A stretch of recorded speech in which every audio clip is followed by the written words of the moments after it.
Direction Rambervillers dans les Vosges où se tenait aujourd'hui un comice agricole. Parmi les divers stands, la présentation des animaux de la ferme, dont la chèvre de Lorraine qui refait surface grâce au combat de quelques éleveurs. Une appellation a été obtenue et la chèvre a de nouveau la cote comme le montre ce reportage de Dominique Duforet et Jean-Pierre Petit-Colas.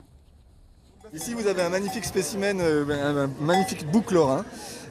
Donc la chèvre de Lorraine se reconnaît essentiellement grâce à sa robe grise herminée, et un poil rallongé qui permet de vivre en extérieur toute l'année. Redécouverte il y a une dizaine d'années, la chèvre de Lorraine avait presque complètement disparu lorsqu'une association a décidé de relancer la race. La chèvre de Lorraine, elle est sur une bonne dynamique parce qu'il y a 10 ans, elle était quasiment oubliée.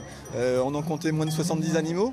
Et aujourd'hui, on est à plus d'1 millier d'animaux recensés. Donc c'est une belle dynamique, mais on reste malgré tout la race caprine française la plus menacée. Le secret pour sauver la race, dit-il, c'est l'économie. Rustique, la chèvre de Lorraine peut être élevée à l'extérieur, dans des pâturages extensifs. Elle ne demande donc pas un gros investissement financier à ceux ou celles qui souhaitent s'installer. Depuis toute petite, je rêve d'être agricultrice.